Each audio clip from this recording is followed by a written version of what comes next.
우리 대한민국은 이미 사형을 집행하지 않는 그런 나라 가운데 한 나라가 되었습니다. 결정한 바는 없지만 아주 까마득한 옛날에 집행을 하고 아직도 집행이 되지 않고 있습니다.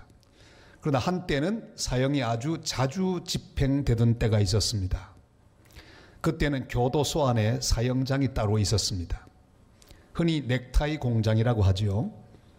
교수형으로 주로 처형을 했기 때문입니다. 그리고 사형장 쪽으로 나 있는 문을 고만통이라고 했습니다. 그리로 들어가면 고만이란 뜻이지요.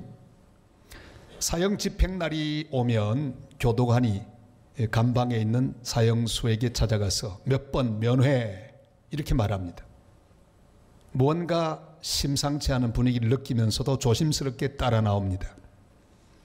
그리고 한참 가다가 지옥 삼거리라고 하는 곳에 멈춥니다.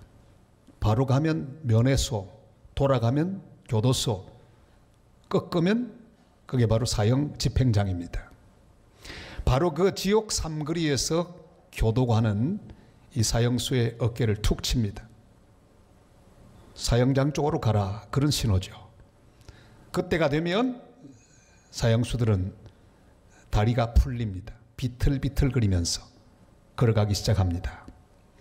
고만통 입구에 도달하면 보통 하는 행동이 있는데 일단 하늘을 한번 쳐다보고 그 다음에 땅을 보고 그리고 그 형장으로 들어갑니다.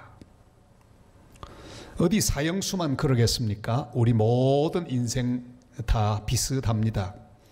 어느 날 갑자기 우리 인생이 마지막 날을 맞이합니다. 꼭 찾아올 것입니다. 마치 우리 2017년의 마지막 날 오늘 우리가 맞이하는 것처럼 분명히 우리 인생의 마지막 날도 우리를 찾아올 것입니다. 그때 우리 모두는 사형수가 하는 행동과 비슷한 행동을 할 것입니다. 우리가 돌아가야 할 고향 하늘을 바라보면서 소망을 확인하고 하나님을 기억하게 되겠죠.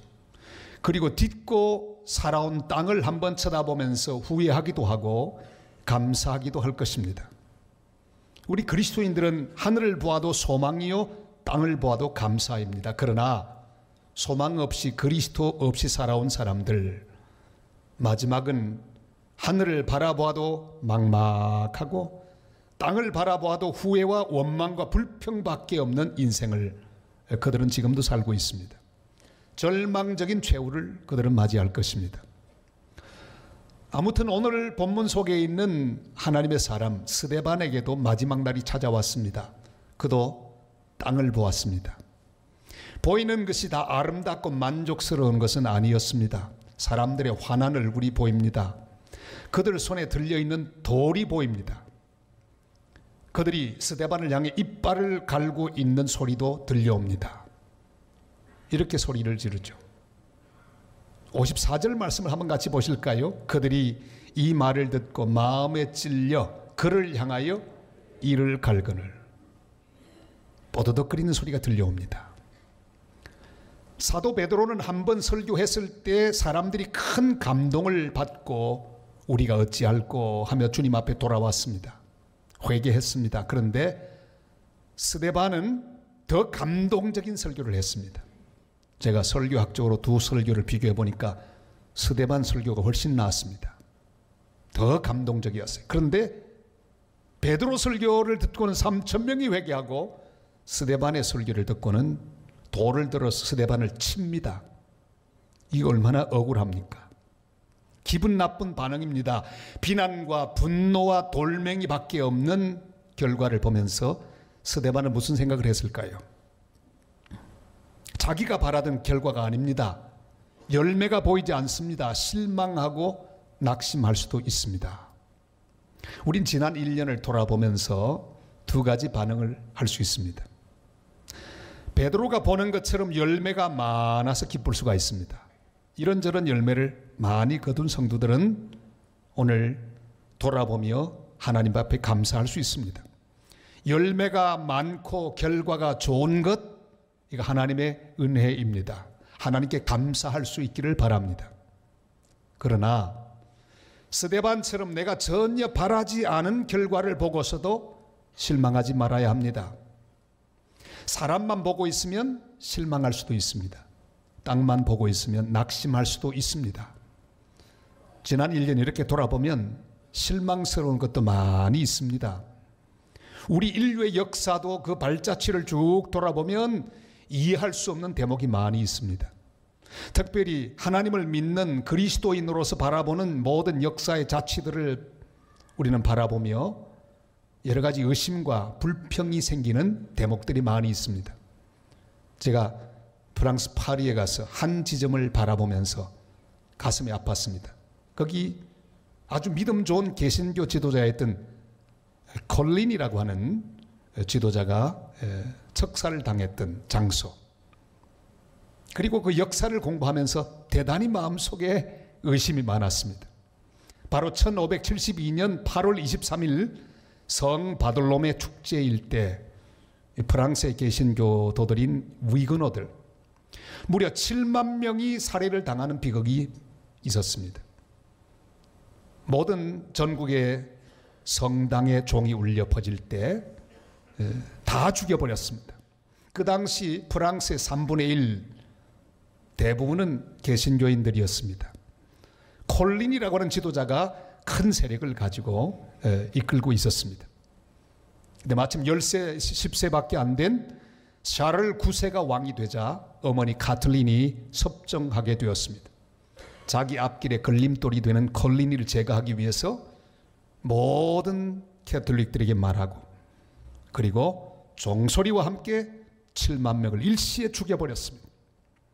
가만히 보고 있으면 정말 이 땅에 정의가 없는 것처럼 보입니다. 그 순간에 하나님은 무엇 하셨을까 하는 생각이 듭니다. 저는 콜린이가 죽은 그 장소를 이렇게 보면서 피 자국은 남아있지 않지만 그가 얼마나 답답하게 죽었을까 하는 생각을 해보았습니다. 그리고 기도했습니다. 하나님, 이 흘린 피가 헛되지 않아 이 프랑스도 주님의 계절이 오게 될 것을 믿습니다. 우리는 이해하지 못하는 일들을 참으로 많이 봅니다. 땅만 보고 있으면 이 땅에 정의가 없는 것처럼 보입니다. 내 인생이 잘못된 것처럼 느낄 때가 있습니다. 하나님이 버린 것 같은 생각을 할 때가 있습니다. 실망스럽고 낙심할 수밖에 없는 일들이 너무도 많이 일어납니다. 그러나 땅을 보고 사람을 보고 그들의 손에 들려있는 돌들을 보고 있던 스데반에게 놀라운 변화가 일어났습니다. 땅을 보고 있던 그에게 일어난 변화가 무엇입니까? 오늘 성경은 이렇게 기록하죠. 그가 성령 충만하여, 이렇게 말씀합니다. 55절 말씀을 같이 읽을까요? 스데반이 성령 충만하여 하늘을 우러러 주목하여 하나님의 영광과 및 예수께서 하나님 우편에 서신 것을 보고. 아멘. 그 곤란한 순간, 이해하기 어려운 순간 그에게 해답이 임했습니다. 하늘로부터 임한 성령이 충만하게 그를 채웠습니다. 성령 충만이 답입니다. 하나님의 영으로 가득 채워지는 것이 답입니다. 예수 그리스도의 영으로 가득히 채워지는 것, 그것이 답입니다. 초대교회 제자들 수만 가지 문제를 안고 있었습니다. 핍박자들이 있었습니다. 먹고 살 수 있는 대책이 막연했습니다. 그런데 그 주님의 제자들 향해 승천하시는 예수님은 아무런 답도 주지 않았습니다. 오직 한 가지만 말씀하시죠. 오직 성령이 너희에게 임하시면 너희가 권능을 받고 예루살렘과 온 유대와 사마리아와 땅끝까지 이르러 내 증인이 되리라. 오직 성령 충만하면 다 된다는 그런 하나님의 응답이었습니다. 두려워서 방문을 걸어두고 벌벌 떨고 있는 제자들에게 임한 하나님의 해답은 역시 성령 충만이었습니다. 그들이 성령 충만하게 되자 그 모든 상황을 박차고 이기고 나갈 수가 있었습니다. 닫힌 문을 열고 밖으로 나가 아주 용감하게 주의 복음을 전하고 주님의 증인으로 그들은 순교자들이 되었습니다. 열매가 하나도 보이지 않아도, 사람들이 나를 욕하고 핍박하고 저주해도 내 앞길이 다 막힌 것 같고 나 혼자밖에 없는 것 같아도 성령이 내게 충만히 임하시면 그 모든 것은 다 채워질 수 있습니다. 갈라디아 5장 22절 23절이 말씀하시죠. 다 같이요. 오직 성령의 열매는 사랑과 희락과 화평과 오래 참음과 자비와 양성과 충성과 온유와 절제니 이 같은 것을 금지할 법이 없느니라. 아멘. 수만 가지의 문제에 대하여 하나님이 주시는 해답, 그것은 바로 성령 충만입니다.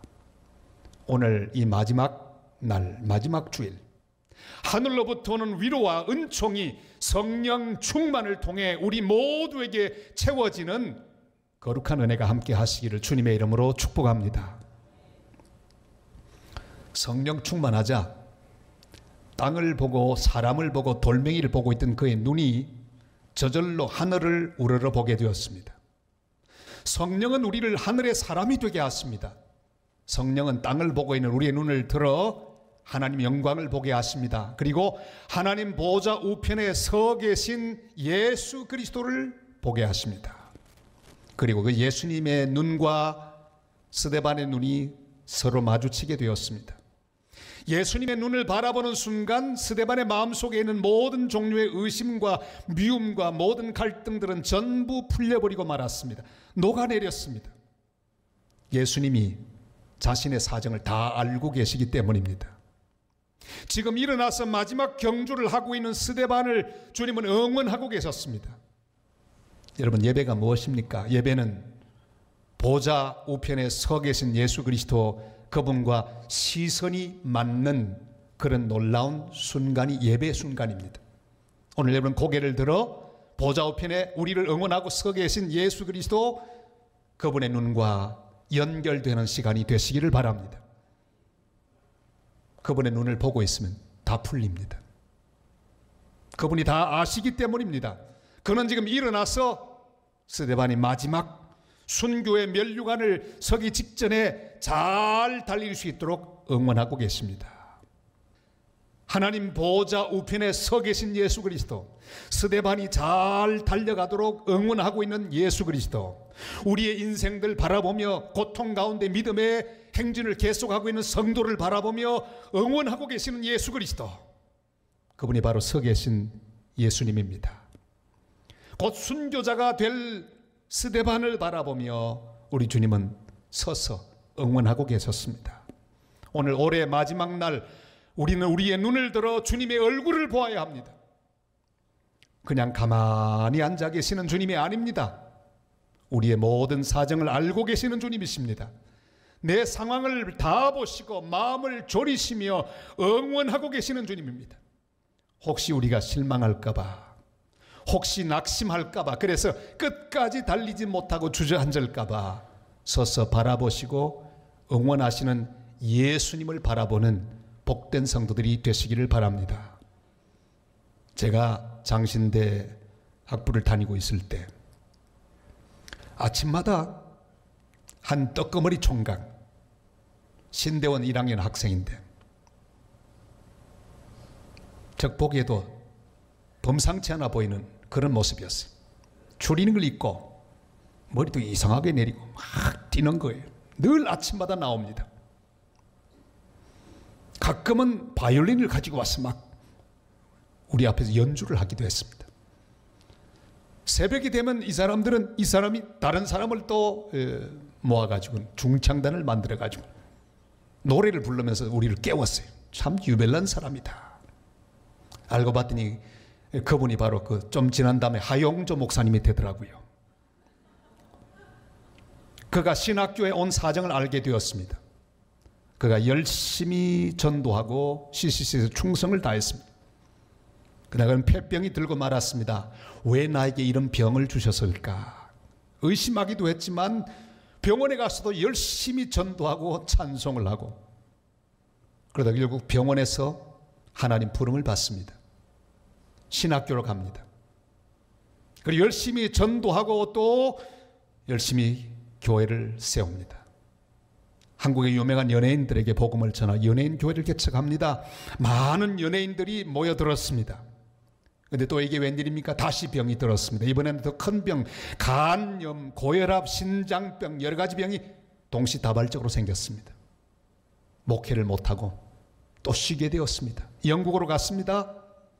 근데 또 쉬면 될 텐데 쉬지를 못하고 거기서도 열심히 복음을 전하고 또 교회를 세웠습니다. 하나님께서 그 병들어 있는 가운데 다시 그를 만나주시고 그에게 사명을 주셨습니다. 돌아와서 세운 교회가 바로 온누리 교회입니다. 그리고 그 뒤 또 약해졌습니다. 수술 4번씩이나 했습니다. 일주일에 3번 투석을 하지 않으면 안 되는 지경까지 갔습니다. 그러나 그는 자신의 모든 것, 교회의 모든 걸 기울여 CGN TV를 세웠습니다. 바로 그 점에 저는 그를 마지막으로 만났습니다. 그가 한 말이 기억납니다. 해운대에서 만났는데 인생은 살아보니 능동태가 아니라 수동태였습니다. 그래요. 하나님 그를 불러가셨습니다. 우리는 자꾸만 땅에서 벌어지는 일을 보면서 우리의 인생을 평가하려고 합니다. 잘 돼야 성공이라고 생각합니다. 건강해야 성공이고 인기가 있어야 성공이라고 생각합니다. 그래서 조금만 잘못돼도 안절부절합니다. 조금만 불편해도 원망하고 불평합니다. 그러나 그게 아닙니다. 하늘을 우러러 하나님의 영광을 보아야 합니다. 그리고 하나님 보좌 우편에 서 계신 예수 그리스도를 바라보실 수 있기를 바랍니다. 그가 우리를 위하여 준비하신 미래를 볼 수 있기를 바랍니다. 무엇이 성공입니까? 내 계획대로 되는 게 성공이 아닙니다. 하나님의 계획대로 되는 것이 성공입니다. 저를 한번 따라할까요? 하나님의 계획대로 되는 것이 성공입니다. 그렇게 믿으시면 아멘. 우리는 자꾸만 착각하고 있습니다. 내 계획대로 돼야 합니다. 내가 원하는 대로 건강해야 합니다. 내가 바라는 대로 잘 풀려야 그게 성공이라고 생각합니다. 그렇게 생각한다면 스데반은 실패자 아니겠습니까? 설교도 실패했고요. 빨리 죽었으니 인생도 실패했고 다 실패 아니겠습니까? 그러나 그게 아닙니다. 하나님의 뜻대로 되면 그것이 형통입니다. 어떤 자리에서도 어떤 상황 가운데서도 이렇게 말할 수 있으면 성공입니다. 56절 말씀 다 같이요. 말하되 보라 하늘이 열리고 인자가 하나님 우편에 서신 것을 보노라 한데 그 앞에 하늘문이 열렸습니다. 그리고 예수 그리스도가 보였습니다. 베드로처럼 열매가 풍성해서 한 번 설교에 3,000명 회개하고 돌아오는 것도 성공이지만 설교 한 번에 돌에 맞아 순교하게 되는 것 더 놀라운 성공입니다. 왜냐하면 하나님의 정하신 뜻을 이루었기 때문입니다. 내 인생은 내가 보기에 달려있지 않습니다. 하나님 보좌 우편에 서 계신 예수 그리스도 그분 보시기에 달렸습니다. 그가 보시고 고개를 끄덕끄덕 하시면 성공입니다. 오늘 여러분 보좌 우편에 서 계신 예수님이 우리 한 사람 한 사람을 바라보시고 고개를 끄덕끄덕 하시거든 아멘 하고 영광을 돌리시기를 바랍니다. 다른 것 보지 마세요. 사람 얼굴 보지 말고 그들의 손에 들려있는 돌 보지 말고 보좌 우편에 서 계신 예수 그리스도 그분이 나를 보시고 그래 수고했다. 내가 너를 안다. 그럼 금년 1년 잘 산 거예요. 그가 보시고 고개를 끄덕이시며 흡족해 하시면 그게 성공입니다. 그러나 아무리 내가 모든 걸 이루고 모든 걸 가져도 보좌 우편에 서 계신 예수님이 고개를 흔들면 끝입니다. 마태복음 25장 21절에 이렇게 말씀하죠. 다 같이요. 그 주인이 이르되 잘하였도다. 착하고 충성된 종아 네가 적은 일에 충성하였으며 네가 많은 것을 네게 맡기리니 내 주인의 즐거움에 참여할지어다 하고. 아멘.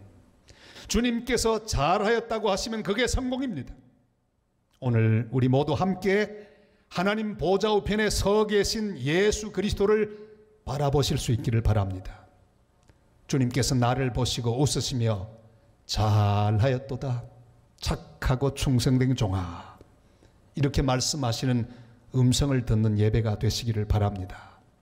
우리 모두 눈이 열려서 하늘을 우러러 예수님의 얼굴을 보게 되는 복된 은혜가 함께 하시기를 주님의 이름으로 축복합니다.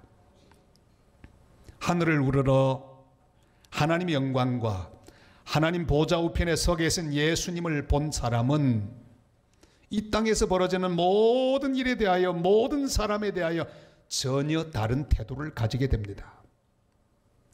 스데반은 자기를 향해 돌을 던지고 욕하고 저주하는 사람들을 보며 이 죄를 저들에게 돌리지 마옵소서, 이렇게 말하면서 용서하고 풀어버리는 반응을 하게 되었어요. 우리 59절 60절 말씀 같이 읽을까요? 그들이 돌로 스데반을 치니 스데반이 부러지져 이르되 주 예수여 내 영혼을 받으시옵소서 하고 무릎을 꿇고 크게 불러 이르되 주여 이 죄를 그들에게 돌리지 마옵소서, 이 말을 하고 자니라. 아멘.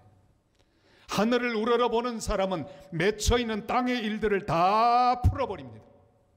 내 인생의 모든 자욱한 의심도 풀어버립니다. 원망도 풀어버립니다. 불평도 풀어버립니다. 무엇보다 사람들과 맺힌 원한도 미움도 다 풀어버립니다. 하늘을 우러러 하나님 보좌 우편에 서 계신 예수 그리스도, 그분의 얼굴을 바라본 사람은 땅에 있는 모든 것을 다 풉니다. 왜냐하면 하늘을 우러러보고 답을 보았기 때문입니다. 예수님을 보았기 때문입니다.